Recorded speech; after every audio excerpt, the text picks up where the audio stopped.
Michelle, so thank you for being on Life's Not Linear today. If you could just take a moment to introduce yourself, tell us where you went to school, what you studied, and then we'll continue from there.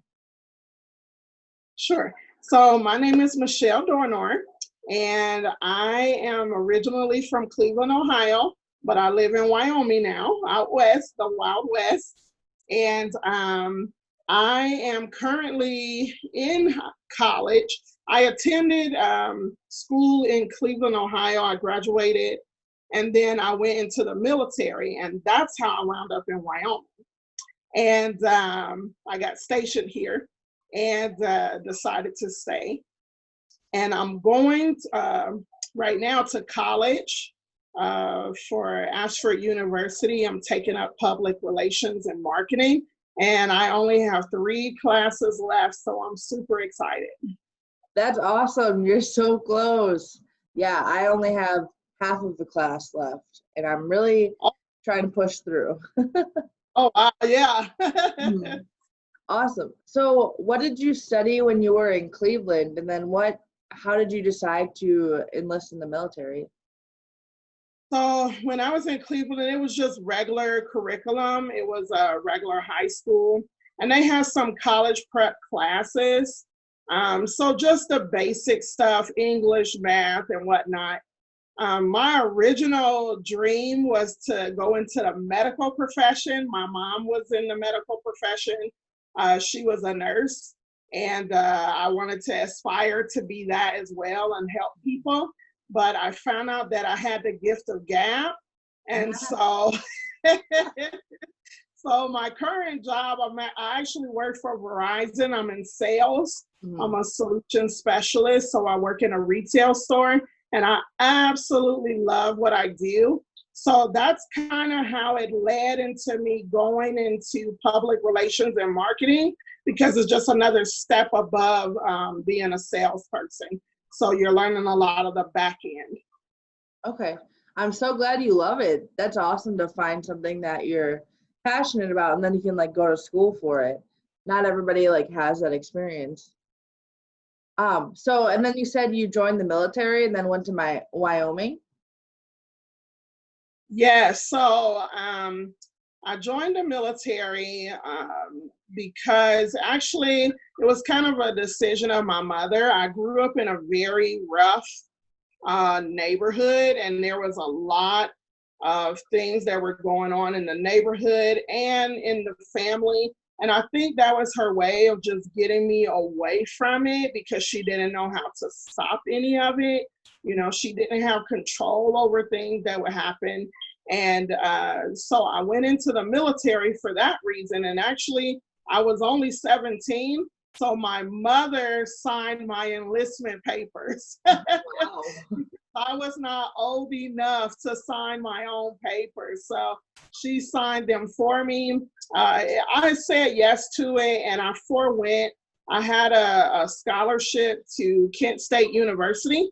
Okay. And I actually forewent that scholarship and went into the military instead, because I listened to my mother.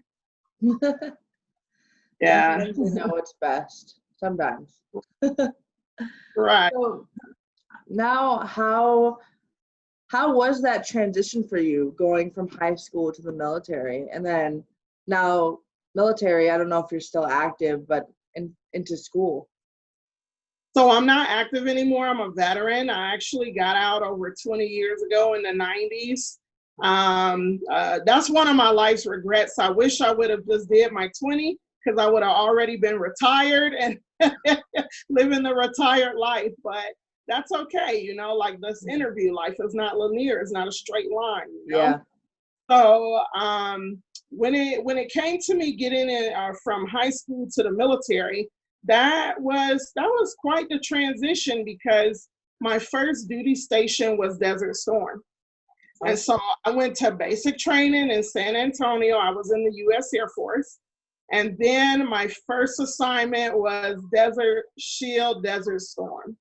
And I got shipped off to Turkey. That was my first time being out of the country, let alone being outside of Cleveland, Ohio. And I'll never forget when I landed that I didn't hear any English, and I was very afraid. What it sounded was like a bunch of turkeys talking, you know, because I didn't understand the language, and I was looking for anybody that looked American, you know. And finally, my sergeant came up to me, and I was so relieved. I was like, oh my goodness, someone that speaks English.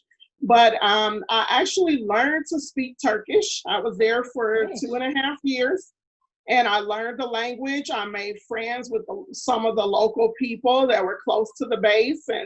And because there was no social media back then, I lost a lot of contact with them. But that was a really good learning experience for me. And it opened me up culturally because that was a different country, different culture, different way of life. So it was definitely a big learning experience. Yeah, I like how you said, like looking back, maybe you would have stayed in longer, and how life's not linear, because I feel like when we look back, we're like, oh, I could have just gone from here to here. But when we're doing it, it's like there's all these different steps in between. Right. It's like without those steps, you don't get the full experience. And I feel like you wouldn't gain as much wisdom, you wouldn't gain as much, like make as many friends. There's a lot of different things that you would miss if you just kind of like skip steps. Exactly. So, I mean, when it comes to that, you have your plan, but then life has its own plan for you, right? Yeah. And eventually, I feel like everybody's going to wind up where they're supposed to be in life. So, the place where I am in life right now,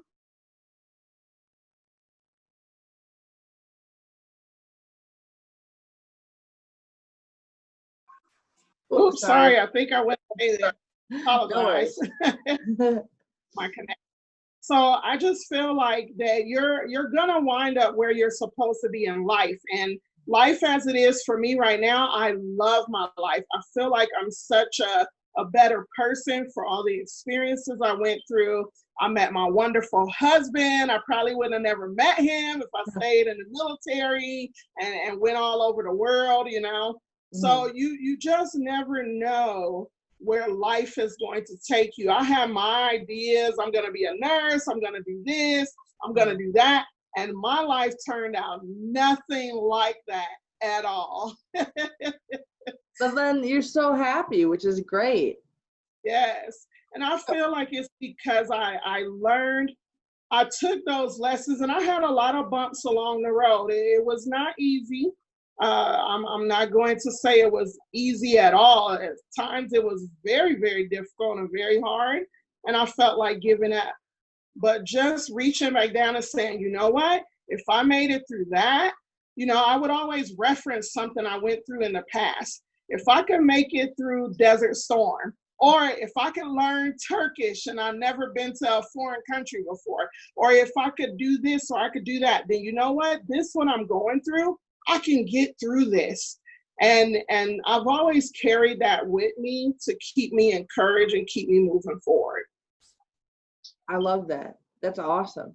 I like the quote where it's like, you've survived 100% of your hardest days till now. So it like keeps you pushing. Right, exactly. So I am excited for this next question. It's the last one that I like to ask because I feel like you have a good like breadth of experience. And so I'm wondering, what is like one piece of advice or one lesson that you would maybe go back and give yourself when you were enlisting or whatnot, and that you would want to give to people today? One thing that I can say that I wish I would have either done differently or learned is to love myself. I think that self-love and self-confidence is essential to overcoming those bumps in the road that we're all going to have those. But when you don't have confidence in yourself and you don't really know who you are, it's going to take you longer to get to where you're supposed to be in life. You're going to have a lot of detours. because you're listening to this person or you're listening to that person or you're taking this person advice or you're saying, oh, I like their life, let me follow their path. No, you need to follow your path and you need to do what makes your heart beat and what you're passionate about. And that takes some time learning about yourself and learning what you like and what you enjoy, and then not being afraid to pursue that. Best advice I have yet to hear. Thank you, Michelle. Like, that is so important, and it's a crazy journey. And I said that was my last question, but I lied. I have another one. I, on this, how you said, learning to love yourself, could you maybe provide some examples or kind of like what you did to learn about yourself and to like listen to yourself and trust yourself? Yes, so I'm going to be a little bit transparent here. Please, I thank you. actually was married before, Mhm. and that was a very abusive marriage. And I did everything to be pleasing in that marriage. So nothing was about me. Everything was about that individual. And that is when I discovered I didn't really know who I was. I didn't know what I liked to eat or what I liked to do for fun.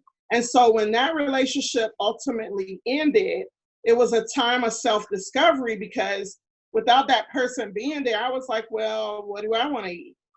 I don't know. What do I like to do? I don't know, and so I started exploring. And so the tip that I can get is that, you know what, just get out there. And what I started doing is saying, well, what do I want to do today? Oh, I want to go to a movie. Mhm. Well, I don't have anybody to go with. You know what? That's okay. Let's go. And I would take myself to a matinee, or I would take myself to breakfast. And it was very scary to do those things alone, because we're so used to having somebody by our side. But that was super important for me to discover who I was and what I liked and what was my passions. And so just spending that time just by myself, going places by myself, taking a walk in the park, reading a book or watching a movie at home. You don't necessarily have to leave your house. You can do something at home, or just listening to some music that I like. And through those activities, I started discovering, hey, I really like that. I'm going to do that again. Or, oh, I really enjoyed that. I'm gonna try to make that food at home. So I would just recommend is just don't be afraid to explore, and don't be afraid to do it alone. Thank you, Michelle. You are